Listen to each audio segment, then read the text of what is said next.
এই সরকারকে কোনোভাবেই ফেলা যাবে না, লাইক বাংলাদেশ বা নেপালের মতন। জুন মাসে আমি অলরেডি প্রেডিক্ট করে দিয়েছিলাম শিক্ষামন্ত্রী মাননীয় ধর্মেন্দ্র প্রধানজির অপসারণ বা রেজিগনেশন। এটাও ওনাকে প্রেডিক্ট করছি। মিড অফ সেপ্টেম্বর 2026 এই ককরোচ জনতা পার্টি কিন্তু যেভাবে এর রাইজ হয়েছে সেইভাবেই এর ডাউনফল হবে।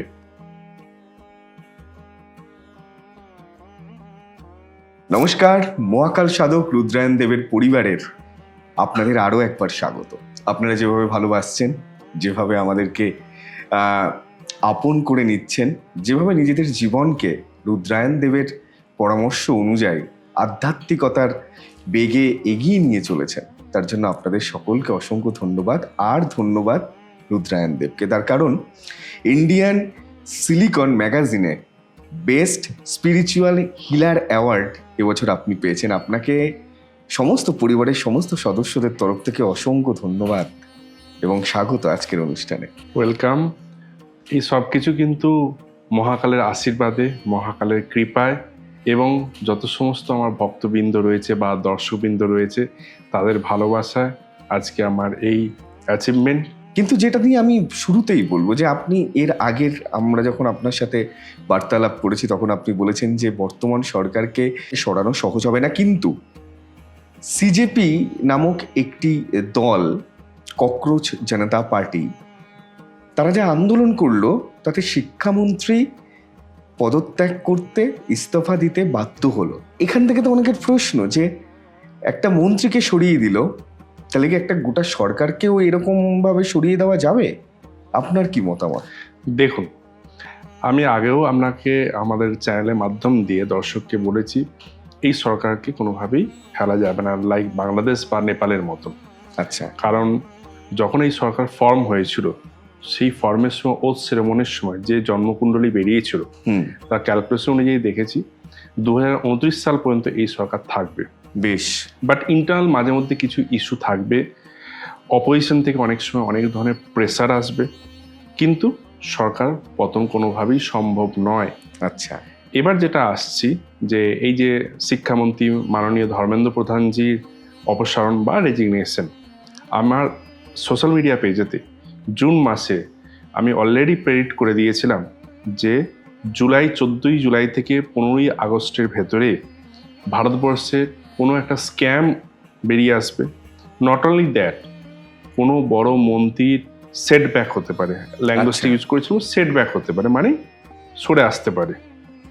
তো আমি সেই সময় নামটা এইভাবে ক্লিয়ারলি মেনশন আমি করিনি যে কার এই ধরনের হতে পারে, কিছু আমাদেরকেও প্রোটোকল ফলো করতে হয়। তো সেইটা আজ তো হুবাহু সেটা মিলে গেছে। যারা প্রান্তে বসে দেখছেন তারা বুঝতে পারছেন যে ভবিষ্যৎবাণী জুন মাসে করা হয়েছিল এবং এটা জুলাইতে উনি ইস্তফা দিতে বাধ্য হয়েছেন। সুতরাং কতটা ভবিষ্যৎবাণী ওনার মিলছে। আচ্ছা, আমি এর সাথে আরেকটা কথা জিজ্ঞেস করি যে এই যে দলের জন্য বা কোট আনকোট বলা হচ্ছে জেন জি, তাদের যে আন্দোলনের জন্য শিক্ষামন্ত্রীর পদত্যাগ করলেন, আমার এখানে আরেকটা বড় প্রশ্ন, যে প্রশ্ন অনেকের, গোটা ভারতবর্ষের মানুষের, বিদেশেও আছে, যে এই জেনজিদের যে দল ককরোচ জনতা পার্টি, এটার মেয়াদ কত বছর, নাকি এটা সত্যি বহু বছর ধরে বিরোধী হিসেবে থাকবে? আপনার কি ভবিষ্যৎবাণী? ককরোচ জনতা পার্টি যখন প্রতিষ্ঠা লাভ করেছিল সেই টাইম অনুযায়ী আমরা যে ক্যালকুলেশন করে পেয়েছি, মকর লগ্ন এবং কৃতিকা নক্ষত্রে এর জন্ম হয়েছে। কৃতিকা নক্ষত্র মানে হচ্ছে অষ্টম ঘরে জন্ম, এবং অ্যাট দ্য সেম টাইম এখন যে দশা অন্তর্দশা চলছে, রবির মহাদশা, রাহুর অন্তর্দশা। আজকে আপনি দেখবেন হঠাৎ করে এই পার্টিটার নাম কেউ কিন্তু শোনেনি, এবং ফিজিক্যালি এই পার্টিটা কিন্তু মাঠে নেমে বিপ্লব এর আগে কোনোদিন করেনি। ঠিক, কিন্তু হঠাৎ করে আসলো, গোটা ইন্ডিয়া ব্যাপী একটা বিশাল বড় আন্দোলন করলো। এর কারণ কি? কারণ এই মোমেন্টে যে দশা চলছে সেখানে কিন্তু গ্রহণ দোষ চলছে। আচ্ছা, তো গ্রহণ দোষে কি হয়, সেই পার্টিকে বুস্ট আপ করতে সাহায্য করে।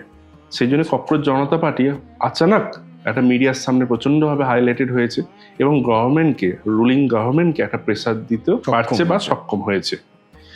এটাও ওনাকে প্রেডিক্ট করছি সেপ্টেম্বরে মিড অফ সেপ্টেম্বর 2026, আমি ডেটটা আবার মেনশন করছি, মিড অফ সেপ্টেম্বর 2026 পর এই ককরোচ জনতা পার্টি কিন্তু যেভাবে এর রাইজ হয়েছে সেইভাবেই এর ডাউনফল হবে। ইন ফিউচারে কখনোই আম আদমি পার্টি মানে আপ পার্টি বা আরও যে সমস্ত রিজনাল পার্টি লাইক টিএমসি বলুন বা আরও যেসব পার্টিগুলো রয়েছে তাদের মতন এই ককরোচ জনতা পার্টি কিন্তু সক্ষমভাবে সক্রিয় পলিটিক্সে থাকতে পারবে না, ধ্বংস হয়ে যাবে। আপনি বলতে পারেন এটা ধ্বংসই হয়ে যাবে। ধ্বংস মানে এর অস্তিত্ব সেইভাবে থাকবে না বা সেইভাবে আর অ্যাক্টিভ পার্টিসিপেট করতে পারবে না বা গভর্নমেন্টের উপর সেইভাবে প্রেশার দিতে পারবে না। আচ্ছা, এর মেয়াদ এবছরই মিড অফ সেপ্টেম্বর 2026। অন ক্যামেরায় বললাম, নোট সবাই করে রাখতে পারেন। খুব গুরুত্বপূর্ণ ভবিষ্যৎবাণী। আমরা এই আন্দোলন প্রত্যেকে দেখেছি।